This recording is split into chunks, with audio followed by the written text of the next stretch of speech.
우리 수요일마다 빌립보서를 계속 읽어가고 있는데요. 빌립보서뿐만 아니라 사도 바울이 기록한 편지를 읽다 보면 그의 삶이 어떠했는지를 우리가 가늠해 볼 수 있습니다. 오늘 본문을 토대로 살펴보면 그는 최고의 가치를 찾아 나선 사람이었다. 인생에서 최고의 가치가 뭘까? 그걸 막 고민했던 사람이다. 그렇게 말할 수 있습니다. 오늘 본문을 보면 1절의 끝으로 이렇게 시작하죠. 이 말은 이 편지를 마치려고 하는 표현이 아닙니다. 주제를 이렇게 전환하려고 바꾸려고 하는 그런 의미입니다. 한편 이런 단어로 번역을 하는 게 더 어울릴 듯합니다. 주제를 전환하면서 인생에서 최고의 가치를 자신이 찾았기 때문에 나의 인생은 주 안에서 기쁘다, 이런 취지로 편지를 써 내려가고 있습니다.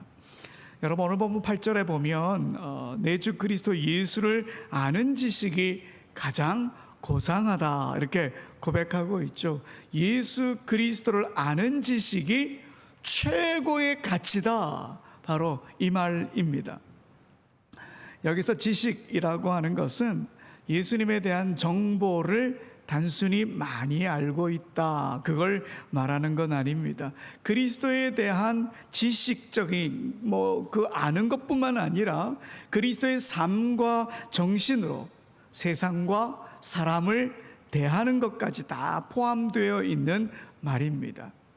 그러니까 예수님의 정신과 삶을 제대로 알고 예수님의 정신과 삶으로 삶을 살아내고 그것이 인생에서의 최고의 가치로운 일이다, 이렇게 말하고 있는 거죠. 그래서 5절 6절에 보면 자신이 이전에는 무엇을 최고의 가치로 여겼는지를 설명해 주고 있습니다.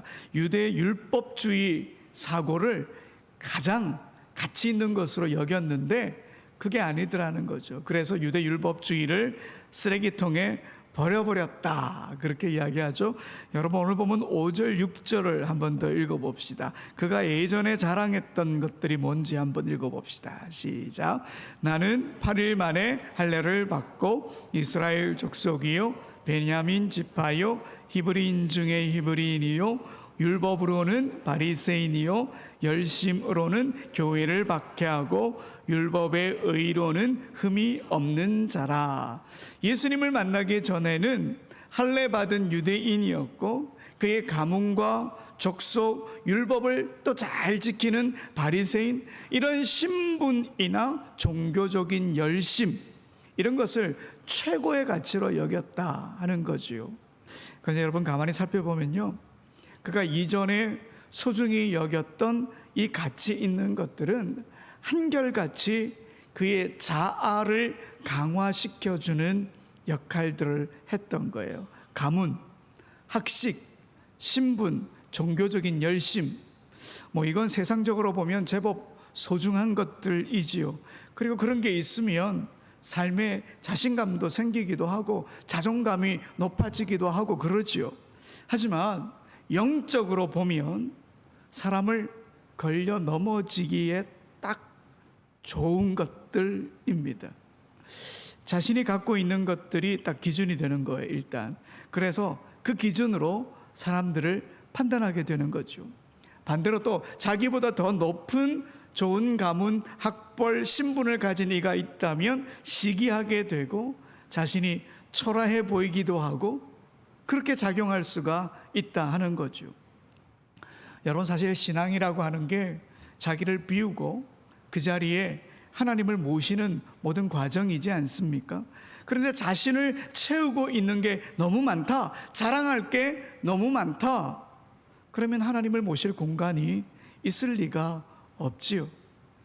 바울이 다메섹으로 가는 길에서 예수님을 만난 사건, 그 사건을 한번 보십시오. 그에게 주님은 강한 빛으로 찾아오셨습니다. 영적인 의미로 봤을 때 영적으로 캄캄한 밤과 같은 무지한 그의 내면을 주님이 딱 비춰주신 거죠. 그래서 그 순간 지금까지 소중하고 가치 있게 여기던 것들이 다 쓰레기였다라고 하는 것들을 깨닫게 된 거예요. 그런데 오늘 본문을 보면 그가 이전에 최고의 가치로 여겼던 것들을 육체라고 하는 단어로 표현하고 있습니다. 3절 4절에 보면 육체라고 하는 단어가 등장하죠. 이 육체는 정말 우리의 몸을 뜻하기도 하지만 외적인 것, 외향적으로 드러나는 것, 보이는 것, 이런 의미를 갖고 있습니다. 그래서 자신이 최고의 가치라고 여기는 예수 그리스도를 아는 지식에 이르기 위해 빌립보 성도들에게 먼저 삼가해야 될 게, 조심해야 될 게 있다, 이렇게 말해주죠. 예수 그리스도라고 하는 최고의 가치를 알기 위해서는 뭘 조심해야 되느냐 하면 유대 율법주의를 조심하라는 거예요. 여러분 2절 한번 읽어볼까요? 2절 읽어봅시다. 시작.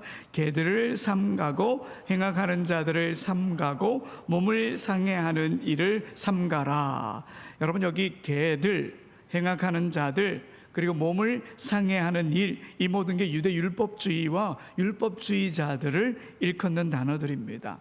그러니까 율법주의를 버려야 참된 가치이신 예수 그리스도를 발견할 수 있다, 이 말이죠.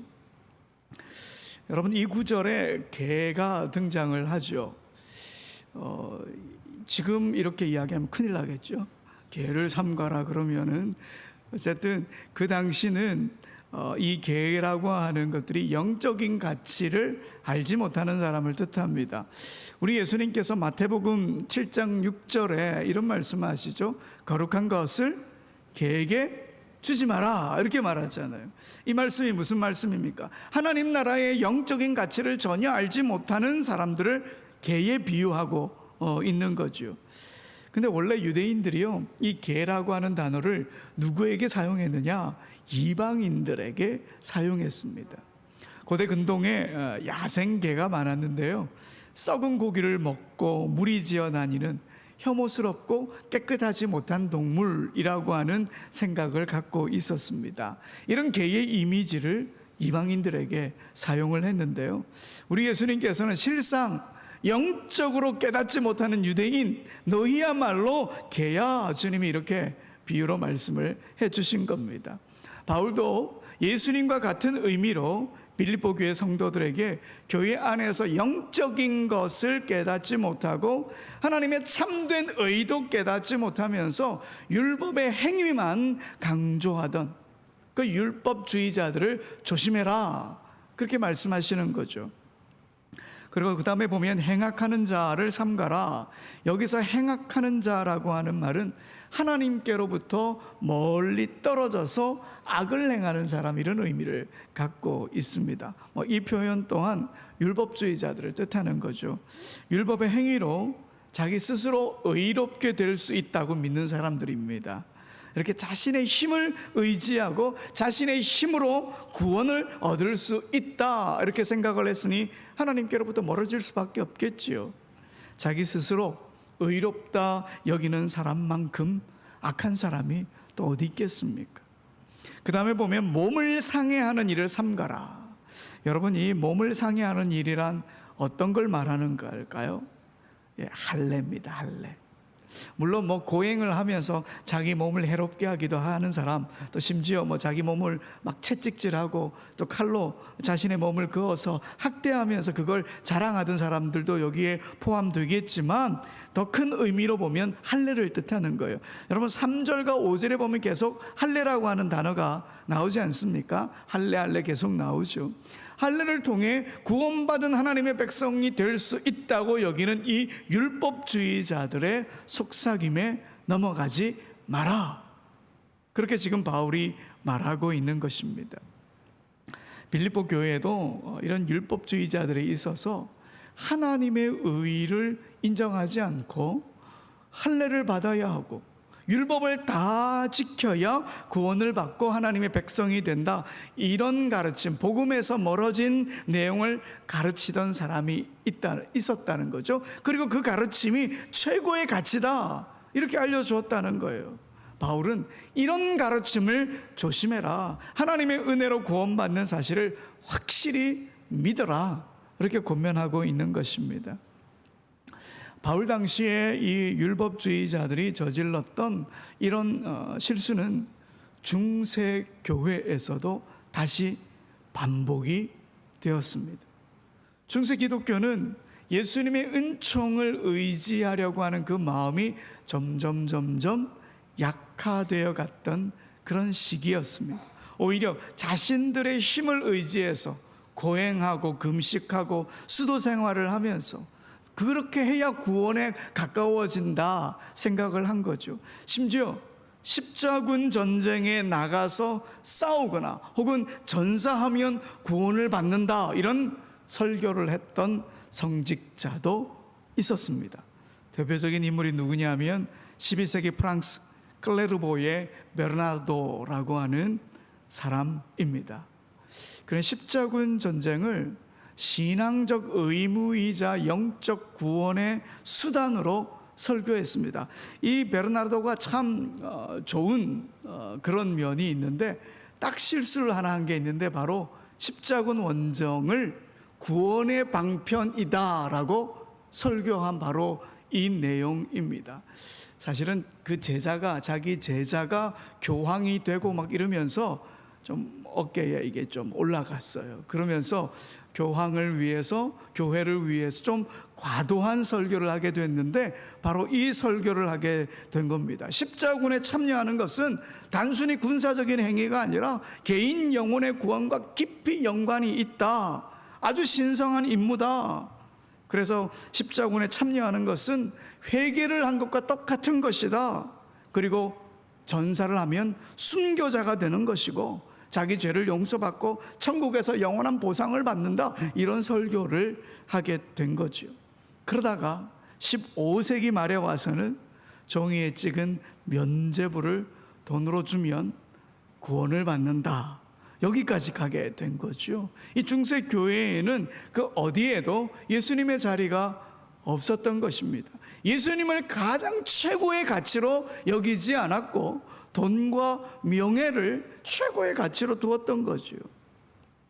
이때 종교개혁자 마틴 루터가 등장을 해서 성경으로 돌아가자, 예수님께로 돌아가자, 믿음으로 구원받는 것이다. 그래서 오직 믿음으로, 오직 은총으로를 외치게 된 거죠. 여러분, 구원의 길은 오직 예수, 오직 은총뿐입니다. 인간은 자기의 가능성을 부인할 때, 스스로의 힘으로는 구원받을 수 없음을 깨달을 때 비로소 예수님의 은총으로 구원을 받게 되고요, 그게 최고의 가치다라고 고백을 할 수 있게 되는 겁니다.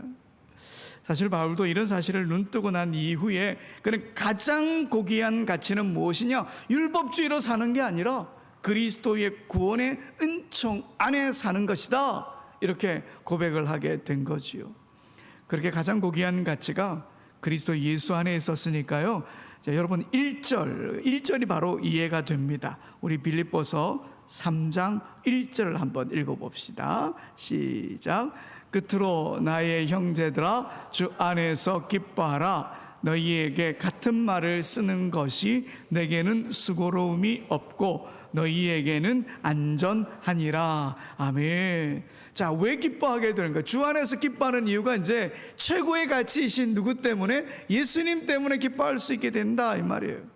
기쁨에 대해서 몇 번이나 말했지만 아무리 반복해도 수고로운 일이 아니다. 지금 자신이 어디에 있습니까? 감옥에 있어요. 로마의 감옥에. 그럼에도 불구하고 기뻐할 수 있는 것은 주 안에 있기 때문이다. 주님의 구원의 은총을 깨달았기 때문이다. 그리스도의 가치관을 갖고 있기 때문이다.